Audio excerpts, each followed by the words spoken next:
할렐루야. 오늘 주신 하나님의 말씀은 마태복음 13장 18절에서 23절까지 말씀입니다.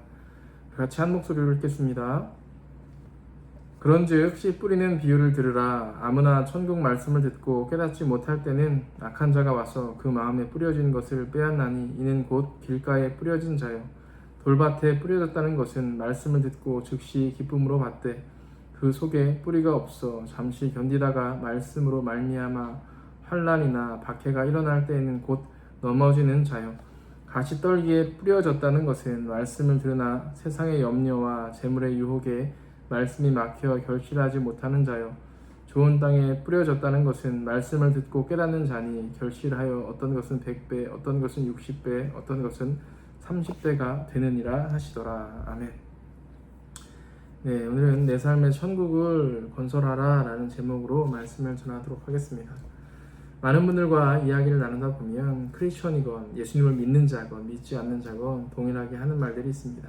지금 우리가 살고 있는 이 세상이 참 불행하게 느껴진다라는 것이죠. 좋은 세상이 아닌 것 같고 더 나아가서는 지옥과 같은 세상이다 라고까지 말을 하는 믿는 자나 안 믿는 자의 동일한 의견을 들을 때가 많이 있습니다. 이 이야기들을 좀 돌려서 생각해 보면 어떤 것이냐면, 그렇다면 불행한 세상이라면 반드시 그 기준이 될 만한 행복한 세상을 모두가 다 알고 있다는 것입니다. 하나님을 믿는 자나 믿지 않는 자나 동일하게 좋은 세상이다라는 기준을 모두가 갖고 있다라는 것이죠. 그것은 누가 주었을까라는 겁니다. 그것은 사실 하나님께서 이 세상 모든 사람들, 태초에 하나님께서 우리 아담과 하와와 함께 하셨던 그때부터 대대로 계속 이어져 내려오는 우리의 마음 가운데 있는, 우리 생각 가운데 있는, 우리의 DNA 가운데 새겨져 있는 하나님 나라에 대한 기준, 생각이 있다라는 것이죠. 그러나 많은 사람들이 그러한 하나님 나라, 하나님과 함께 할 수 있는 그 하나님 나라를 찾지 않고 왜 여전히 세상 가운데 머물며 고통당하고 있을까요? 라는 것을 오늘 본문 말씀은 잘 설명하고 있는 것이죠. 첫 번째 이유에 대해서는 그 첫 번째 이유를 새들이 먹어버린다라고 하고 있습니다. 그것이 무엇이냐면 하나님의 말씀이 천국을 깨닫게 하는 하나님의 말씀이 세상 모든 사람들에게 던져지나 이 세상을 공중권세 잡고 있는, 이 세상을 잡고 있는 사탄 마귀가 그것을 다 빼앗아 가버린다라는 것이죠. 이해되십니까? 우리의 마음 가운데 하나님 나라에 대한 생각이 늘 뿌리 내리기도 전에 세상에서 보여지는 수많은 가치관과 생각들이 그 모든 것들을 빼앗아 버린다라는 것을 뜻한다는 겁니다. 그럼 또 두 번째 이유는 무엇일까요? 돌밭에 뿌려져 있는 씨앗의 비유를 통해서 알 수 있습니다. 돌밭에 뿌려진 씨는 처음에는 천국이 무엇인지 믿으며 그 천국을 이루기 위해서 애를 쓰려고 하나 세상 사람들이나 세상에서 듣는 소리로 그 씨앗의 새싹이 더 자라지 못하는 상태라는 것을 우리는 알고 있습니다. 예를 들면 이런 것이죠. 야, 너 혼자 뭐 하려고 그렇게 애를 쓰냐? 왜 혼자 그렇게 손해보면서까지 애를 쓰냐? 왜 그렇게 바보같이 착한 척하냐? 라는 것이죠. 심지어는 가족들에게로부터도 불평과 불만을 들을 때도 있게 될 수 있습니다. 그러면 우리는 나 혼자 해서 될 것이 아니구나 라는 생각으로 이 천국을 나의 삶에서 이루려고 했던 그 마음을 포기하게 됩니다. 자, 그렇다면 세 번째는 무엇일까요? 세 번째는 우리가 아무리 애쓰며 살아가도, 우리가 아무리 노력하며 살아가도 우리에게 주신 하나님의 말씀이 자라가고 자라가나 결국엔 가시덤불, 가시떨기, 이 가시떨기에게 찔려서 왜곡되고 상처받고 깨어지는 장면을 이야기하고 있습니다. 우리가 우리의 삶 가운데 천국을 지으려고 애를 쓰지만 이 사단 마귀는 온갖 시험을 통해서 결국엔 우리의 우리 애씀을, 열정을, 우리의 사명감을 꺾어버릴 때가 온다는 것입니다.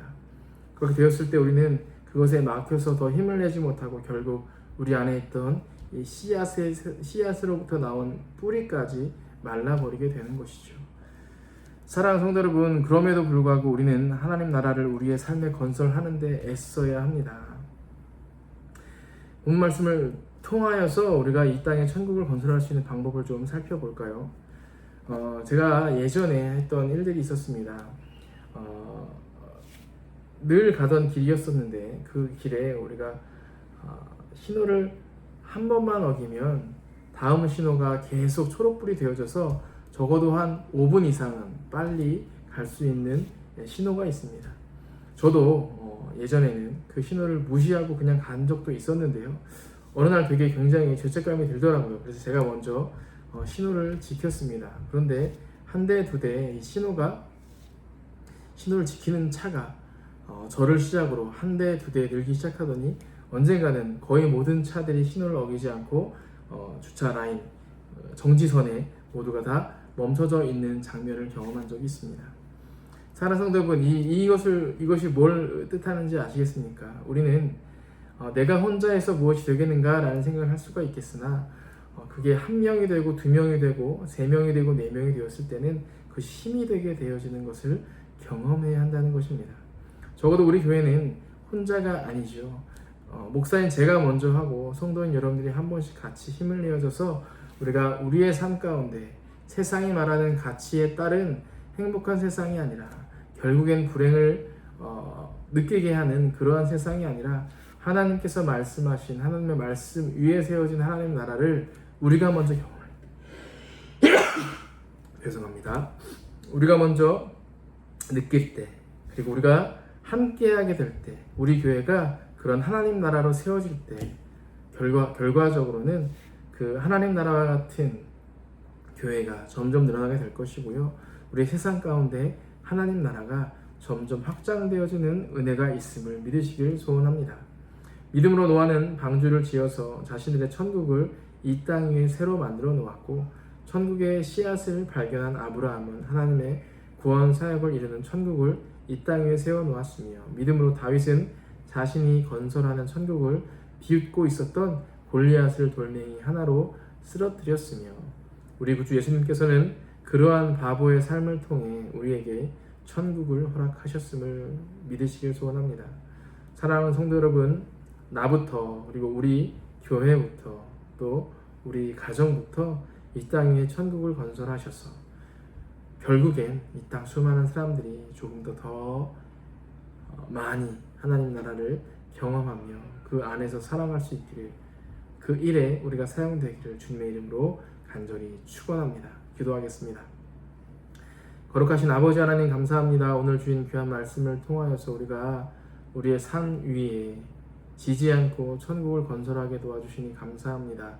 우리의 삶 가운데, 가정 가운데, 교회 가운데 세워진 천국을 통하여 한 사람이라도 더 이 세상에서의 불행이 아니라 하나님 나라 안에서 주와 함께함으로 평안을 누리는 귀한 삶 살 수 있도록 우리를 사용하여 주시옵소서.